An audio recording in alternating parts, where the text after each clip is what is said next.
감사합니다. 오늘도 여러분들은 이 PPT 화면만 잘 보시고, 제가 정성껏 준비한 PPT니까 바로바로 넘어가니까 여러분의 화면에 이 PPT 화면이 크게 떠 있기를 바랍니다. 우리 로마서 15장에 있는 오늘 말씀 속에 본문은 읽었기 때문에 그냥 잠깐 스픽하고 넘어가도록 하겠습니다.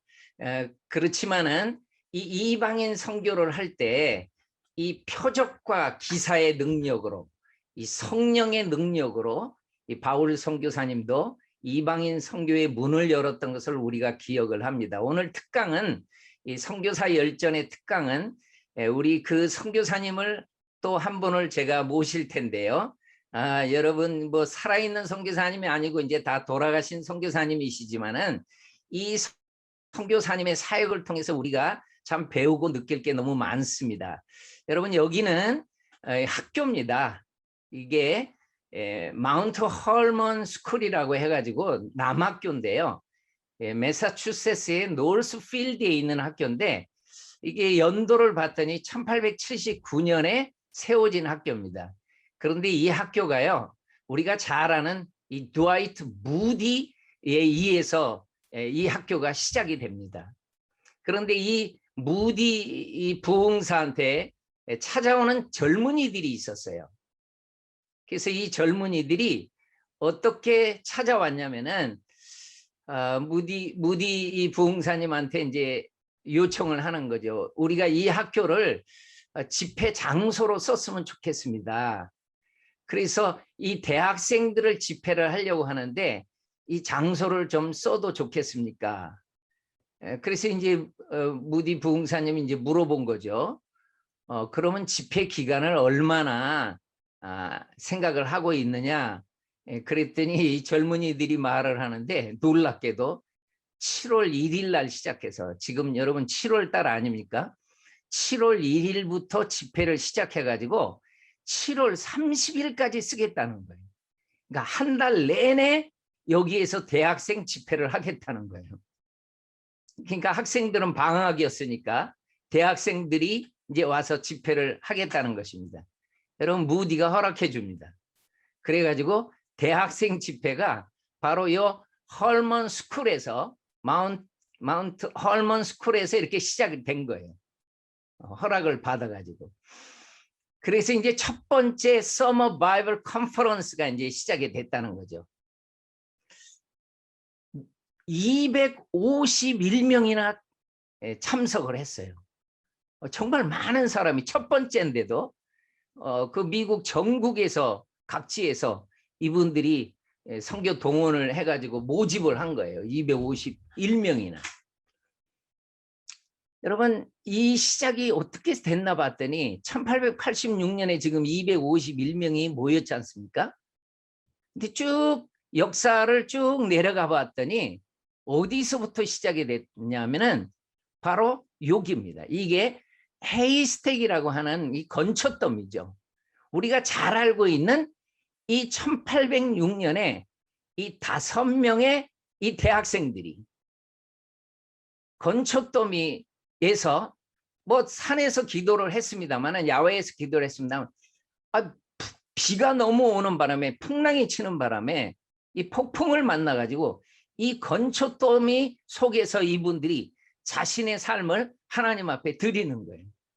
우리가 하나님 앞에 선교로 우리의 삶을 드리겠습니다.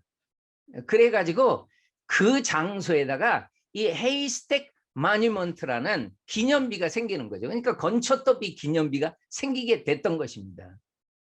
이 스토리를 알았던 루터 위샤드라고 하는 이분이 1878년도에 이 자리에 그대로 무릎을 꿇고, 하나님 다시 한번 그 선교의 역사를 행해 주시옵소서.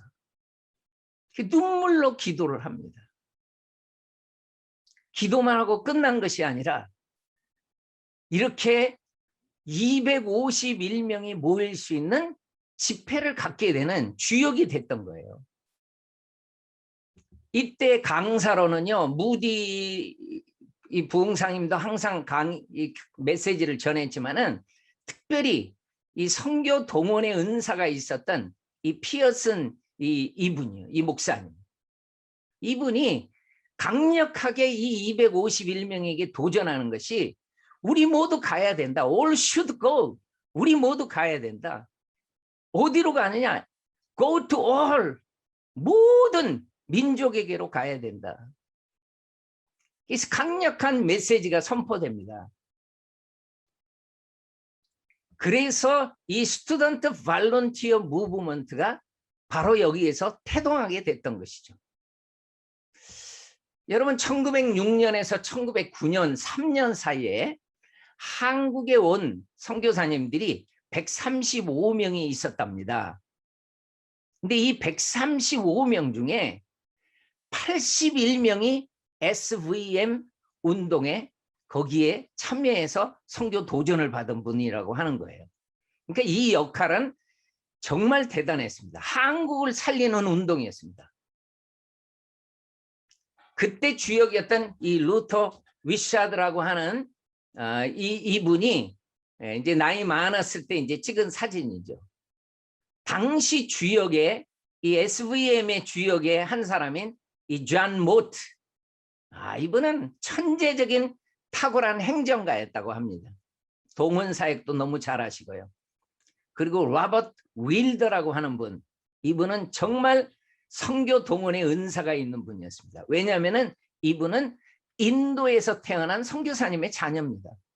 미셔너리 키즈죠. 그러니까 이 두 남매가 그레이스 윌더하고 로버트 윌더가 다 인도에서 태어났어요. 아버지가 인도 선교사님이었어요. 그리고 아버지가 은퇴해서 미국에 와 있을 때 이 윌더는 이 프린스턴 학교를 다니고 있었거든요. 그때 이분들이 이 선교 대학생들이 지금 수양회를 한다, 이 바이블 컨퍼런스를 한다는 얘기를 듣고 이분들이 기도하기 시작합니다. 중보 기도를 하는 거예요. 놀라운 기도를 하나님 앞에 드립니다. 그게 무슨 기도냐면은, 하나님, 이번에 온 학생 중에 100명의 선교사가 일어나게 도와주십시오. 이거를 간절하게 중보 기도했어요. 그래서 이 251명이 참석을 했는데 여기에 100명이 지금 선교사 헌신이 돼야 되는 거예요. 하나님의 역사, 이 중보 기도의 역사가 그 뜻을 이룹니다. 여러분 100명이 헌신하게 됩니다. 그래서 100명만, 헌신한 100명만 사진 찍은 거예요. 그래서 헐몬산의 백인입니다. 대단한 역사죠. 이때 이제 북미 쪽에 이 백인, 이 헐몬산의 100명의 선교사님 후보생들을 지도하는 분이 이 골든이라는 목사님입니다. 이분이 아도리람 저더슨 골든입니다. 골든이라고 하는. 그러니까 아버지가 벌써 이 아도리람 저더슨 그 1810년에 미얀마로 갔던 그 미국 선교의 첫 주자 아닙니까? 이분의 이름을 따서 이 아들의 이름을 지은 거예요. 그리고 이분은 굉장히 선교적으로 한평생을 선교 지향적인 삶을 살아가게 되는 것이죠. 이분이 클라렌던 스트리트 베프티스트 처치를, 이 교회를 목양을 합니다. 그리고 이분은 상당히 은사가 많이 있어서 글을 참 많이 썼고요. 그리고 이분에게는 음악적인 달란트가 또 많았답니다. 그래가지고요, 찬송을 작곡을 많이 하는데, 저도 참 좋아했던 이 찬송을 이분이 작곡을 했다는 것을 알게 됐습니다. 여러분 이 찬송 한번 들어보셨나요? 잘 알고 있죠. 내 주 되신 주를 참 사랑하고. 이거를 고든이라고 하는 목사님이 작곡을 했더라고요. 이분이 참 잘한 것 중에 하나는 이 보스턴에서 목회를 하면서 이 미셔너리 트레이닝 인스티튜트로 해서 이 선교사를 길러내는 학교를 시작한 게 된 거예요. 이것이 발전이 돼가지고 오늘날도 아주 신학이 탄탄한 이 고든 이 코넬 페어로지컬 세미나리가 지금도 있는 거죠. 고든 목사님에 의해서 시작된 학교가 이렇게 커진 겁니다. 여러분, 여기는 우리가 잘 아는 나이아가라 폭포가 보입니다. 이리오를 타고 나이아가라 호수로 해서 온타리오 카나다 쪽으로 이렇게 가게 되는데 아주 멋진 아이디어를 목사님이 생각을 해냈어요. 이런 좋은 장소에서 이 컨퍼런스를 하면은 많은 분들이 오게 될 것이다. 그래가지고 실제로 나이아가라 바이블 컨퍼런스가 시작이 됩니다. 이때요, 한 젊은이가 1886년에 이 나이아가라 바이블 컨퍼런스에 참여를 했어요. 그런데 주강사님이 누구냐면 아더 피어슨, 허드슨 테일러, 고든 이런 분입니다. 막강한 선교 동원가들입니다. 그러니까 선교가 강력하게 선포가 되니까 이 젊은이가 선교에 대해서 어떻게 반응을 했냐면은, 하나님, 난 나이도 어려요. 그리고 학력도 별로 뭐 제대로 배운 것도 없어요. 실제로 그랬습니다. 5살 때 아버지가 돌아가셔가지고 너무너무 집안이 가난하니까 이분은 농사 일을 하고 원예 일을 하고 겨우 지금 토론토에 와가지고 철물 사업을 하고 있을 때인데, 저는 제대로 교육도 못 받고, 하나님, 저는 아니죠. 훌륭한 사람이 가야죠. 이렇게 반응을 했었는데, 이 로버트 윌더, 이 선교사님 자녀 아닙니까? 인도에서 자란 이분입니다. 이분이 한 번은 강사로 와가지고 뭐라고 도전을 했냐면은, 사막에서 애타게 물을 찾다가 죽어가는 사람들이 있다. 이 예화를 들어준 거예요. 그런 이 죽어가는 사람들, 물을 찾는 이 사람들이 원하는 것은 물인데, 아니 이 사람들에게 화려한 유리 주전자에다가 물을 주든지, 아니 찌그러진 통에다가 물을 주든지, 이 사람들이 원하는 거는 생명수가 아니냐. 정상적인 사람도 예수님, 이 예수님이 이들에겐 필요하지 않느냐. 이걸 강력하게 도전을 했어요. 비록 녹슬고 찌그러진 통이라 할지라도 생명을 구하는 물은 나를 수 있지 않느냐. 그 역할은 할 수 있지 않겠느냐. 이 강력한 도전에 이 젊은이가, 그래, 찌그러진 통에 불과할지라도 내가 생명수를 날릴 수는 있겠지 하면서 1889년에 여러분, 이분이 우리나라로 건너오십니다. 여러분, 언더우드나 아펜젤라나 이런 선교사님이 오실 때가 1885년이잖아요. 그러니까 초창기에 오신 거예요. 4년 후에. 이분이 페닉 선교사입니다. 우리 침례교회 아버지라고 불리시는 분이죠. 이 윌더가 도전한 그런 강한 메시지 중에 하나는, 아니 여러분이 항해를 하려면 선착장에 묶여있는 배 가지고 어떻게 항해를 하느냐. 풀어라. 밧줄을 풀어라. 그 밧줄이 풀려야지 갈 거 아니냐, 항해는. 이런 강한 도전을 합니다. 그러니까 여러분, 저 태평양을 당시에 건넌다는 거, 세일드 한다는 것이요, 쉽지 않은 것입니다. 막 우리나라 올 때까지 뭐 한 달간 항해해서 오고 정말 힘든 상황이죠. 당시는. 우리가 지금 비행기 타고 다니는 거 감사해 봐야 됩니다. 당시 선교사님들은 목숨 걸고 오는 거죠. 풍랑을 만나가지고 고생하면서.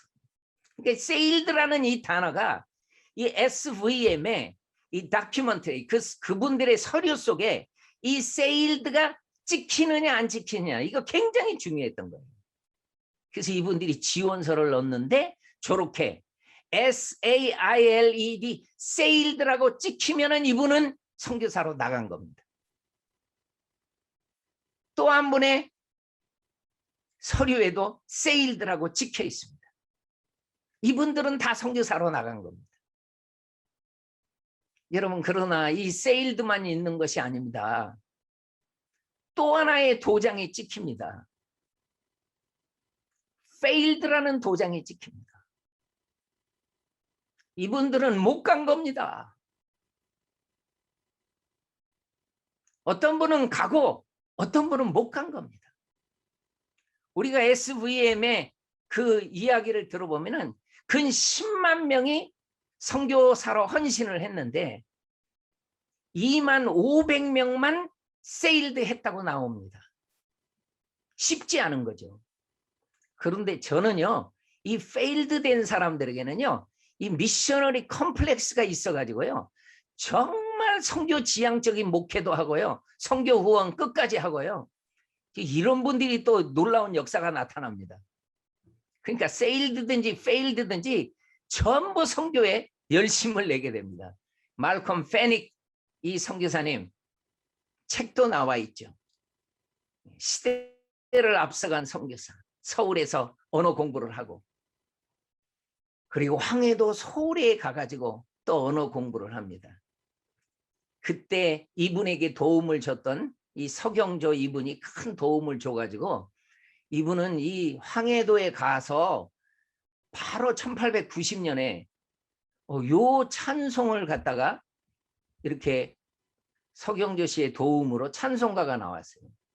주님 날 사랑함을 성경에서 내가 아오, 보배 피 흘림으로 두려운 마음 없이 하오, 뭐 이렇게 된 겁니다. 그리고 참 가사가 내가 너무 재미있어서 여기 다시 보여줍니다. 예수 씨 날 사랑하. 당시에 우리나라가 존칭어가 씨죠. 그러니까 예수 씨 날 사랑하오 이렇게 불렀더라고요. 이 중국 어린이들이 참 많이 불렀대요, 이 곡을. 그래가지고 이제 이것이 소래교회에서도 이제 불려지게 됐는데, 여러분 한번 들어보십시오. 중국 어린이가 부른 찬송입니다.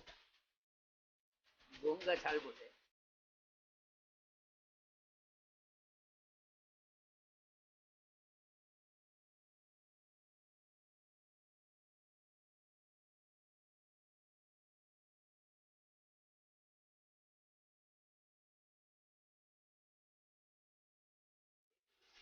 날 사랑하오, 날 사랑하오, 날 사랑하오,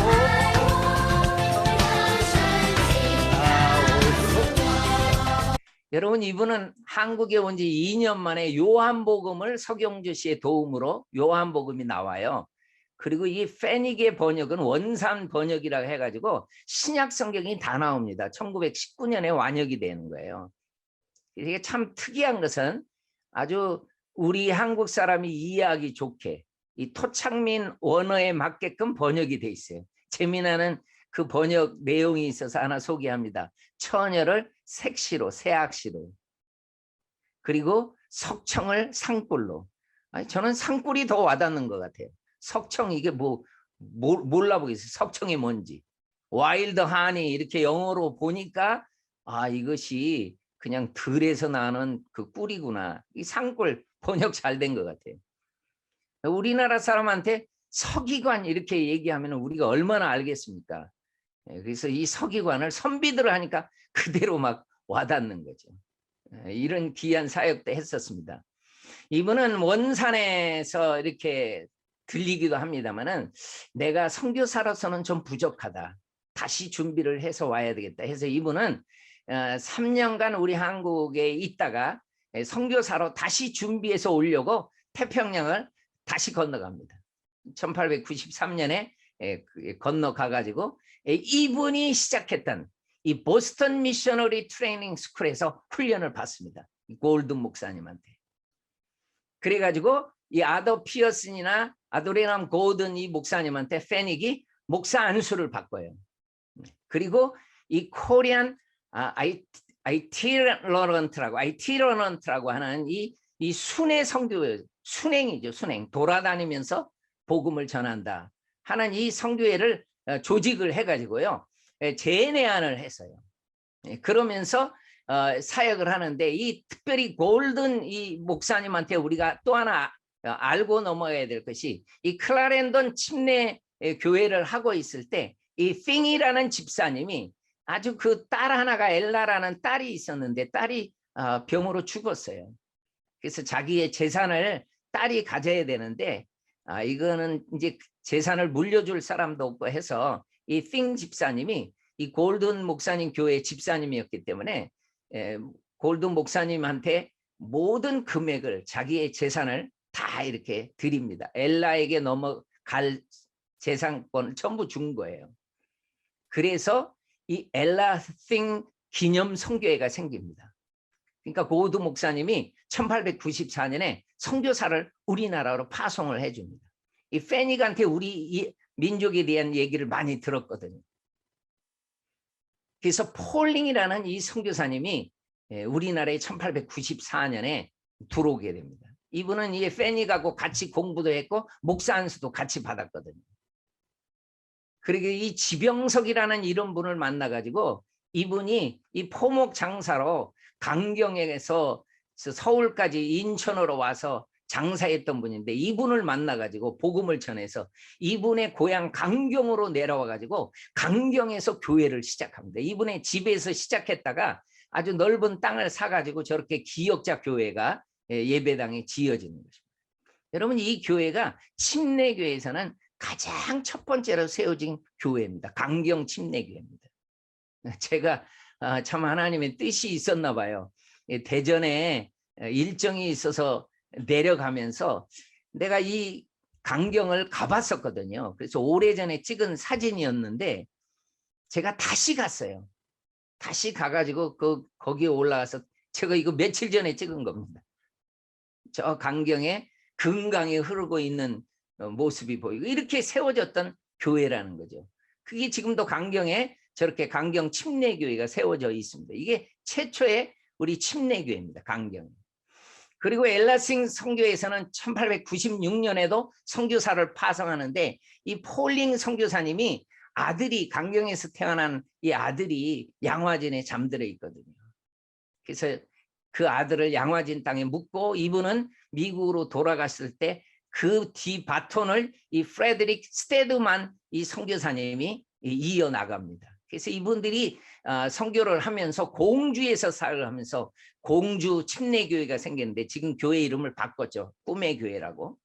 그리고 이 교회가 그 금강을 따라서 내려가면서 이 칠산리에 세워졌던 칠산교회가 아주 역사적인 교회입니다. 제가 이번에 이 교회는 제가 가본 적이 없어가지고 이 교회를 들려서 제가 찍은 사진입니다. 이분은 원산에서 사역을 감당을 하는데 과수원을 하면서 땅을 사가지고 시범 농장을 하면서요. 이 품종 개량을 해가지고 이 영농법을 계산해 가지고요. 이분이 정말 자립선교를 잘했습니다. 후원하는 그 금액 가지고는 할 수가 없어서 정말 이분이 이걸로 해서 많은 분들을 또 도와주면서 사역을 감당을 하게 되는 거예요. 이 황해도 소래에 있을 때는 이 안씨 가족 집에서 이분이 하숙을 하면서 있었는데 이 소래교회 집회에 1897년에 들렸더니 여러분 이 교회가 벌써 300명이나 모여 있었답니다. 그래서 이 안씨 부인이 막 또 동원을 해가지고 이 소래교회에서 집회를 하는데 여기에서 회개의 역사가 처음으로 일어났다는 거예요. 그래서 서로 미워하는 거 회개하고 그래서 이 경험이 이 페닉에게 소래교회 집회의 경험이 있었다고 합니다. 이 소식을 들었던 아펜젤라 선교사님이 한 말이에요. 이 얘기를 듣더니 수천리를 걸어서라도 죄 때문에 그렇게 운 한국인을 만나보고 싶군요. 난 아직 그런 사람을 만나보지 못했습니다. 여러분 이때는 선교 초기예요. 그러니까 선교사님들이 정말 한국인들이 이 죄 문제를 해결하고 주님 앞에 돌아오고 이 성령의 역사를 체험하기를 원했던 거예요. 모든 분들이. 교회에 나오긴 나와도 은혜를 체험한 분들이 별로 없었다는 거죠. 이 페닉에게 이 역사가 일어났던 것입니다. 여러분 이 하디 선교사는 우리가 잘 아는 원산의 부흥운동의 그 시발점에 섰던 분 아닙니까? 그런데 이 하디 선교사님이요, 원래 이분은 감리교 선교사가 아니었고 YMCA 파송 선교사였어요. 그리고 캐나다 분이었어요. 페니가가 아주 친했어요. 그래서 이분이 원산에 와가지고 진료소하고 시약소를 운영하는데 어디서 하는지 아십니까? 이 페닉의 집에서 합니다. 이 페닉의 집에서 의료 사역을 하고요. 많이 도와도 주고 그래요. 페닉 선교사님이 거기서 농사일을 하고 있었기 때문에. 이분이 원산에 있을 때, 그러니까 여기 미국 난감리교의 선교사로는 1898년에 계약이 만료돼 가지고 YMCA 선교의 계약이 만료돼서 감리교로 간 거거든요. 게일 선교사님도 YMCA로 파송 받았다가 계약이 만료돼 가지고 그분은 장로교로 오고요. 이 독립 선교사님들이 있었거든요. 이분이 원산에 1903년에 부흥운동을 일으킬 때 자기 자신을 솔직하게 선교사님들한테 고백하고, 나는 자국 우월주의자였습니다. 그리고 조선인들을 저는 조금 무시했었습니다. 미워했었습니다. 이런 고백이 일어나면서 선교사의 고백이 엄청난 원산의 부흥운동과 연결돼 가지고 평양까지 이어지게 되는데, 이때의 기록을 보면은 감리교나 장로교나 침례교가 연합을 했다. 여러분, 당시에는 선교지가 분할 정책을 쓰기 전입니다. 그러니까 페닉의 침례교, 페닉이 아주 열심히 참여를 했어요. 여기에. 그래서 침례교가 참여를 했다는 얘기가 그래서 나오는 거예요. 여러분, 이 페닉 선교사님은 이 허드슨 테일러 선교사님을 참 이게 멘토로 삼고 이분이 사역을 감당합니다. 이 허드슨 테일러 선교사님도 저렇게 중국 복장을 하고 변발을 하고 그렇게 CIM 선교사님들이 다 그렇게 사역했지 않습니까? 여러분, 이분이 페닉입니다. 한국 복장을 하고 정말 멋있게 찍은 사진이죠. 이렇게 해서 우리 민족에게 사역을 합니다. 당시 선교사님들이요, 우리나라에 오면은 한국 집에서 거하는 것은 굉장히 힘들어요. 그래서 여러분, 미션 스테이션을 가면은 전부 선교사님들이 개인 집들을 다 짓습니다. 그래야지 살아가요. 힘들어요. 근데 저는 이 페닉 선교사님한테 정말 놀라운 것은 끝까지 초가집에서 살아요. 그리고 정말 우리 한국민을 위해서 그렇게 본을 보입니다. 이 티칭보다도 이분은 쇼잉을 많이 해요. 정말 많이 본보기가 돼서 보여줘요.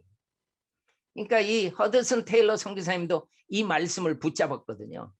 그리스도의 이름을 부르는 곳에는 복음을 전하지 않기로 힘썼다. 이 바울 선교의 철학을 이 허드슨 테일러도 가지고 있었기 때문에 곳곳에 가서 복음을 전하는 거 아닙니까? 그래서 CIM이 허드슨 테일러에 의해서 세워졌다면요, 이 페닉 선교사님도 CIM을 만들어요. 코리안. 우리 사실 K가 아니고 원래 C로 꼬레 C로 썼었거든요. 그래서 이 한국 순행 선교사로 해서 정말 많이 다닙니다. 말을 타고 다니고 곳곳에 다니면서 복음을 전하는 거죠. 제자들입니다. 페닉의 제자들. 그리고 저 이 사진 너무 감동되지 않습니까? 저렇게 흰 옷 입은 많은 분들이 사진을 찍었는데요. 제가 이 사진 밑에 나오는 글을 보고 참 감동을 받았어요. 이 사진 밑에 글이 페닉의 성경 클래스입니다. 성경 공부반입니다. 페닉 선교사님. 그는 한국 분들에게 성경 읽기를 굉장히 강조했습니다. 성경 읽어야 된다. 성경. 그리고 성령님에 대해서는 절대적으로 순응해야 된다. 그리고 이 한국의 이 샤머니즘 정말 많았거든요. 마귀를 대적해야 된다. 정말 성령의 능력으로 사역하기를 간절히 원했고 그렇게 해요. 이 제자들도 정말 많이 이 교훈을 따라서 합니다. 메시지가 빠지면, 말씀이 빠지면은 미치게 되고 성령님이 빠지면 죽는다. 이걸 굉장히 강조했어요. 말씀 읽어라. 그리고 성령 충만해서 사역을 해라. 성령님 없이 사역하면 그건 죽는 것이다. 죽는 것. 성령의 능력으로 사역을 굉장히 강조했습니다. 이분이 놀라운 것은요. 제자들을 양육해서 선교사로 파송합니다. 정말 놀랍죠. 그래가지고 1906년에 한태영 선교사를요. 북간도로 보내고 최성업을 시베리아로 보내고요. 1909년도에. 여러분 저 지역을 제가 표시를 해놨는데 블라디보스토크 뭐 저기 러시아까지 우리 대한민국을 넘어가가지고 북방 선교에 힘썼어요. 1925년에는요 34명까지 선교사를 파송합니다. 여러분 이거 대단한 겁니다. 엘라싱 선교회 가요 1901년도에 오셨던 선교사님이 전부 철수하는 바람에 이 페닉이 여기까지 많습니다. 엘라싱 기념 선교회까지. 그래서 이분이요 이 신명균 목사님하고 자기가 길렀던 이 제자죠. 아주 한학자고 참 멋있는 분이었습니다. 신명균 목사님. 그래서 지금 기독교 한국 침례 총회 역사에서 제가 봤더니 1903년도에 공주 성경학교가 세워지고 원산 성경학교가 세워지고 그러니까 공주에서 성경학교가 시작이 되면서 이게 대전으로 온 거예요. 이게 대전 침신입니다. 대전 침신이 그래서 세워지게 되는 것입니다.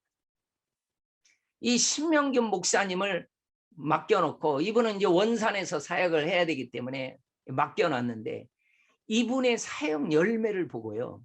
이 페닉 선교사님이 정말 감동을 받습니다. 그 전에는 한국 사역자들을 그렇게 못 믿어 했었는데 이분의 고백이죠. 13년 만에 나는 마인드를 체인지했다. 내가 못 믿어 했던 이 현지인들에 대해서 나는 내려놨다는 거예요. 이 사역의 열매를 보고요. 이 신명균 목사님이 엄청난 역사를 이룹니다. 막 귀신 들린 자 쫓아내고요.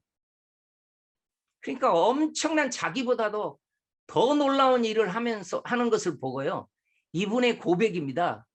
교회 개척하려면은 현지인 사역자 한 사람이 100명의 선교사들이 이루는 결과보다 1.5배나 더 큰 성과를 거둔다.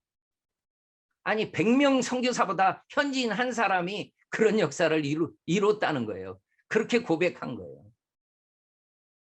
10배도 넘는 지역을 감당하고 현지인 사역자는 몇 배나 더 빨리 성장시킬 수 있다. 이 페닉이 마인드가 바뀐 거예요. 우리나라 사람을 통해서 이 놀라운 역사가 일어난 것입니다. 그는 교회들이 많이 세워지니까 대한 기독교의 이 교단이 그래서 1906년에 설립이 되는데요. 바로 페닉이 52세 때 젊은 나이 아닙니까? 자기도 한참 일할 나이인데 이정동 목사님한테 이 교단을 책임을 다 맡겨버려요. 현지인 중심으로 사역을 해나가는 것입니다. 그리고 이분한테 참 축복이 하나 있었다면은 이 파니 하인즈라는 선교사님이 이분이 개성에서 호스돈 학교 교사였거든요. 그리고 원산에 한번 페닉의 그 사역이 잘한다는 얘기를 듣고 원산에 한번 와가지고 페닉 선교사를 만난 거예요. 그리고 이분이 헌신을 해줘요. 왜냐하면 페닉이 40세가 되도록 총각이었거든요. 그래서 이 하인즈 선교사님이 결혼을 해줍니다. 그래서 한평생 참 멋진 사역을 감당을 해나갔던 거죠. 한 번은 소래교회에 있던 안씨 부인이 14살 된 아들을 데리고 원산까지 온 거예요. 우리가 어려워져 가지고 이 아들을 좀 책임져 주십시오. 그래서 이 페닉 부부가요, 그 아들 안대벽이라는 아들을 양아들로 삼아요. 이분에겐 자녀들이 없었어요. 한국 분을 양아들로 삼은 거예요. 그래가지고 이화 학교를 나왔던 저 이순도라는 분 신여성이었는데 저분하고 결혼시킵니다. 그 안대벽 이분이 그 나이 많았을 때 찍은 사진입니다.